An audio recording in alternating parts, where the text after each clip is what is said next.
I go back. I managed to click 2 slides forward. Go back one. Okay, that's the book. It's called Greener Marketing. It's got a longer title, as you can see. Why am I at the Sustainable Brands Conference? Well, I'm a brand strategist. Strategy is an ancient Greek word meaning plan, and I help companies, brands to create and develop sustainable brands. And today I'm going to share 6 quite common strategies to creating and developing sustainable brands. 5 of those come under the heading Rethinking Systems, and then 1 in line with Regenerating Local. I'll talk particularly about the challenge of creating grassroots change and involving communities, and I'll share a project. All the way through this, I will show examples from my own work and also other examples that I admire that I've written about as case studies. Good. So why do we need system change? System change is something a lot of people talk about. Broadly speaking, we're going backwards. We set some objectives with the Paris Agreement to reduce carbon emissions, and even the small target by 2030 of minus 45%. If you add together what the governments of the world have committed to, even their pledges are for an increase in carbon emissions rather than a decrease. And we've all experienced across the world events where just 1% of current increase is causing huge disruption to our lives, to our communities, to our industries, to our travel, to everything. So we need to think on a systemic level. It's like a health problem. If you have a small health problem, maybe slightly raised cholesterol, then you can take some tablets, adjust some diets, and so forth. If you have big systemic health problems, you need to change your whole lifestyle. You need to make a system shift and relook at everything that you do. And this is from the World Resources Institute, an organization I'll explain later that I've worked with. And they explain here, with all of the global crisis, climate, ecological, health, equity, geopolitical, and beyond, including economic, actually, they're all closely interconnected. And the big danger is that you change one thing and you create a problem in another thing, and then you go backwards. And that's why you have to have a systems lens. And even if you're doing a carbon initiative, you have to say, for instance, what does this mean for social justice? And that was the example here in France. I don't know if you remember 5 years ago, they had the yellow jacket protests where the whole country came to a standstill.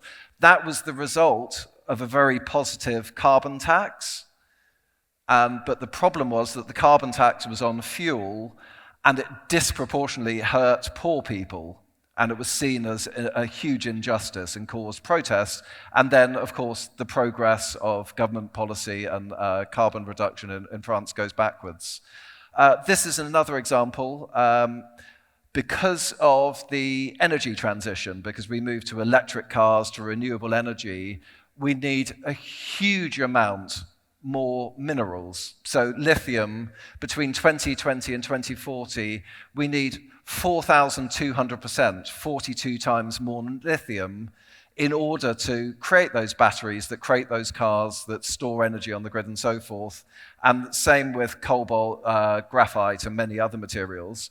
As a result of this, we were doing quite badly in 2018 on the circular economy. Only 9.1% of the economy was circular, the rest relied on raw materials. Because there's so much increased demand for new materials, we're going backwards on the circular economy. It was measured this year and it's gone back to 7.1%. And now companies like Rio Tinto, the mining companies, are looking very seriously at how they can make a step change in circular and get more metals and minerals and materials circulating, because the alternative will be achieving one goal and harming another one. So you always have to have a systems mindset and look at things from 20 different other angles and not just focus on one thing, or you'll have unintended consequences. And it does get complex. So how do you approach strategy with a systems thinking mindset? I've got 5 examples where I've seen this in my own work and seen it work. The first one is called the bent stick.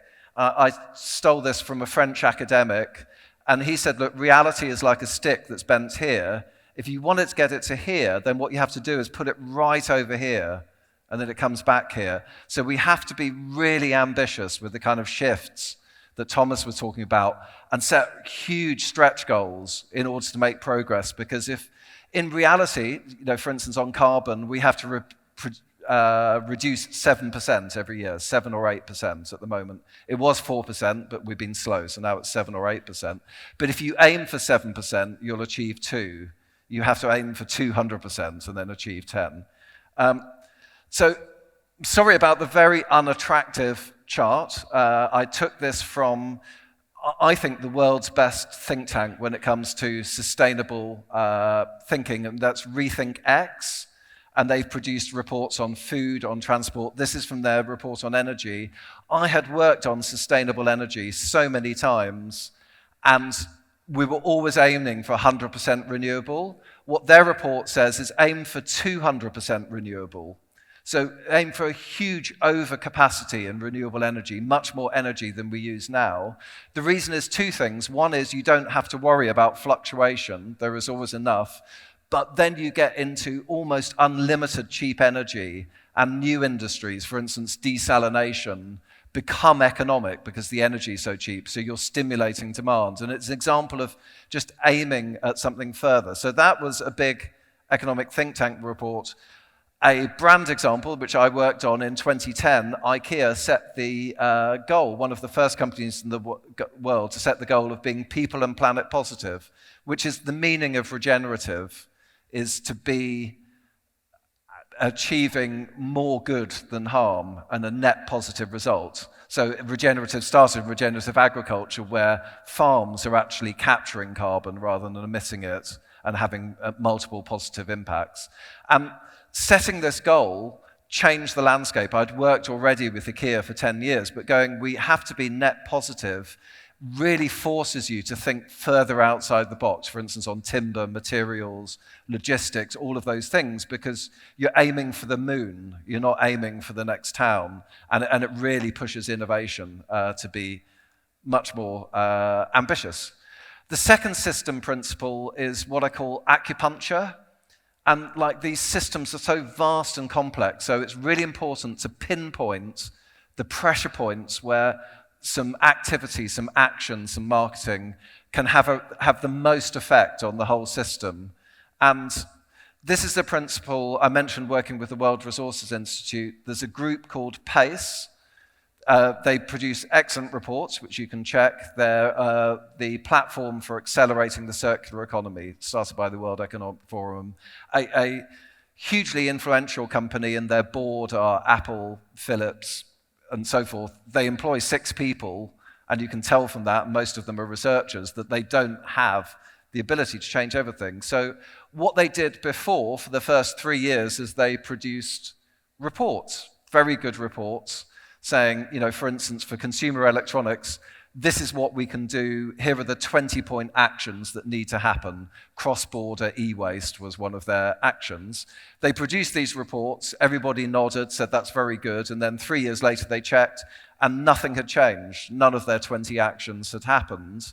Because, the world is awash with thought leadership. If you want to read about sustainability, you can read excellent reports by Rethink X, by the Ellen MacArthur Foundation, by McKinsey. The world is full of reports, but it's not full of action. So they've changed to actually what we called an acupuncture approach, where they find pinpoint projects that they can accelerate. So this project here is industrial symbiosis in Rotterdam, one city looking at how different industries can feed each other. William Madonna's talking at this conference, and he co-invented this concept of cradle to cradle, where waste from one thing becomes food from another thing. So Rotterdam is doing this, but if they can package up the learning from that, 300 other cities can do it in 2 years' time. So it's about pinpointing action. An example of a brand that took this approach is Starbucks. For 20 years, Starbucks' signature action was getting people to keep their cup and use a keep cup, and they were the first to give people a discount if you use your own cup, because paper waste is very visible. If you look at it through a carbon lens, paper waste is one part of packaging, which is 6% of their total carbon impact. The much bigger impact, so about 2% probably is the paper waste, the impact on carbon. Over 20% of their impact is because they put a lot of milk into coffee. And so if you want to affect your carbon footprint and really shift it, and they're another company that's committed to be resource positive, including carbon positive, then you have to tackle the dairy. And when they found this out, then they started taking action. So the first big thing they did was partner with an oat milk company, which also makes excellent milky coffee. It foams really nicely. It was such a big deal for Oatly that it actually doubled their distribution in North America, working with Starbucks like this. Previously, Oatly had been in the little niche coffee places. And it's great branding. It made Starbucks look modern. It appealed to a younger and a new consumer that they weren't necessarily appealing to. It did all sorts of good things. But it came from pinpointing where the real impact is. The third principle in all of sustainability is you can never no matter how big a company, you can never do things on your own, and you should be always looking for partners. You can create the most recyclable material, but until you talk to the people who recycle and see how they process things, you won't make progress, and you need to partner with them, sometimes educate them. So in the fashion industry, less than 1% of fabrics are recycled into new clothes. And technically, it's really difficult to recycle fabrics. Even if this is a fully cotton shirt, just the synthetic label at the back, when it goes into recycling, means it doesn't make good new cotton. And it's like chemical recycling is probably the way forward. So work with partners, and how can we get this moving? Marks and Spencer's have been doing this for 15 years. They partner with Oxfam, a chain of charity shops, and if you take your old M&S clothes to Oxfam, then you get a voucher for new clothes from M&S. So they're creating this cooperation and keeping clothes in use so that people can get second and third uses out of clothes. This is something I worked on with Liberty, a big fabric and retail group in London. And this is in development, but the idea is to use waste fabric from the Liberty fabrics, but also working with one of these new startups. It's called Sojo, and they're like the Uber of people who mend clothes, seamstresses, repair shops, and working together so that it becomes fashionable to patch these trousers rather than throw them away if they need changing. I'm so terrified of the gong, but I've still got 3 minutes. Trojan horses, the story from ancient Troy. When you make a really big shift and do something new, the big struggle in marketing is to get people to adopt it, because people like their habits, they like their old way of doing things, and you have to use some way to make things. One way to do that, the Trojan horse, is to make something look very attractive and familiar. So the Oatly success was producing actually a non-dairy milk that made excellent latte and foaming coffee and performed really well in coffee, and that was their big breakthrough. And all of their growth from America and later in China came through little coffee bars, because baristas love this stuff, whereas like the previous things like soy milk didn't do so well in coffee. This is one that I worked with. We launched this last month in Singapore. Solar Foods, which was an innovation from Helsinki, creates protein using bacteria out of air and sunlight, and it is the real future of food. It's after sunlight, after plant-based foods. This is the next. Rethinking wrote a whole report on this, which is how I first met it, and I worked with one of the brands. The problem here is nobody wants to eat yellow powder. We have deep cultures of food. In America, Impossible Burgers went for the hamburger. I worked with Solar Foods in Singapore, working with chefs, local culture and food experts, to try and find what are the things which will make this acceptable. And one of our concepts was to make a pot noodle, but make it healthier than a salad by completely designing the food at molecular level, but trying to find things which will appeal to local taste and don't look like yellow powder. And system principle 5, which is a good principle in life generally, is just be better. Brands succeed when they are better in every way, including sustainability. Back market, which is, I worked with another company in this space. They basically enable people to get secondhand, mostly phones is their biggest thing, but to get refurb phones. And as they say, it's like new, but way cheaper. The clever thing in these kind of businesses is creating a system where you can get phones back, clean them, check them, change things, and service them. So it's actually the big service model in the background, but the proposition is you can get the iPhone 14 at half the price. Why wouldn't you want to do that? Most people neither buy brand new cars, nor do they put their car in a drawer. They sell it for further use, and it's just bringing that to another market. Method, who are a client of mine for many years, the gong is coming in 15 seconds.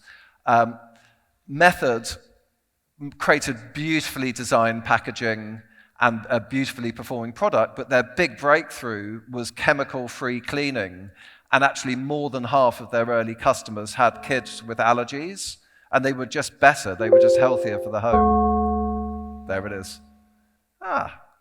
Okay. One last thing, they told me I could run very slightly over. Sweeping change only happens for the Grassroots. So we saw the climate strikes with school children. I literally met the CEO of a global company, and I said to him, "Why are you meeting with me?" And he said, "I have 2 Gretas living at home, and every morning my daughters ask me what you're doing. So I thought I should meet some people and find out." That's 2,000 cities had strikes by school children, and that transformed, if you look at the surveys, global attention on climate in 2019.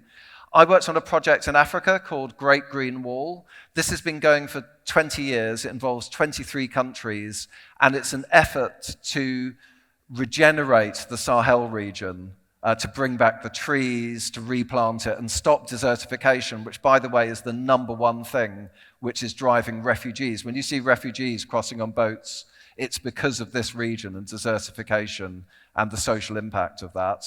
But what I worked on was actually getting this into the hands of the people and creating a grassroots movement. So far, this had been sustainability, politicians, treasury ministers and global agreements, but it hadn't grabbed the people that do the farming in this region and really reached out to them. And so I think the tip here is to create a brand which people can use and to own and which people can co-create. So the first thing we made with this flag, our symbol for the brand was this green line, very simple. And the first thing we made was this flag, and a guy called Kimo in Gambia took this flag on his bus out into the wilds of Africa, north of the Zambia River, and he talked to people who owned land, who farmed, and they had a solar cinema and so forth. But the flag, he said, people in Africa love flags, and we took this flag as a symbol. And then you can see these are all the other things which the design agency made, wristbands, things on tools. But it's creating something that is DIY, where it's their brand, where they can show that they're part of something. And here you can see it from a month ago in Mogadishu, people wearing it. You know, I get goosebumps when I see, it was not the design agency, these are people about to go to Citizens Assembly and talk about the future of Africa and the way that they grow things. So I'll stop now. I'm well over the gong. The time seems to have reset, but that's probably kindness to the next speaker. I will stop now. I'll be here all day, so please interact with me and where we have time for questions and so forth, and I'll hand back.